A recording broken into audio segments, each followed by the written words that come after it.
دی په افغانستان کې د ماته وخی یو سیاسي کس بندي ده دلته دا یو دوم انداش دی وایي چې انتقام جیانه په کوم ځای کې عمل شوی ده آیا دا تیر نظام کې شل کاله خلکو کار کول آیا دی به دونه ظلم نه کړی چې یو دوه یو لس اعدام شي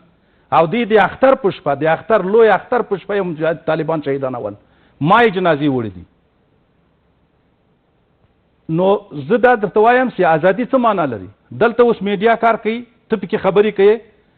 له خارجه ناستې له هغه ځکه له کیمپونه خلک خبرې کوي له اروپا خبرې کوي د تا په مقابل کې یو سړی راځي د منطق په شکل باندې دلیل در سره وایي ازادي کوم شي ته وایي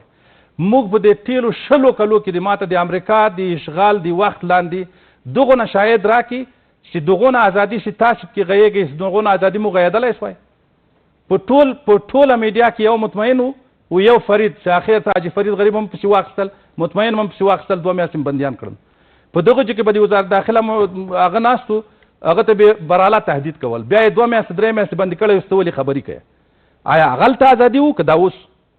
دا زه دلایل قراین منطق درته وایم زه دلته موږ هم کچالو نه خرڅوو دلته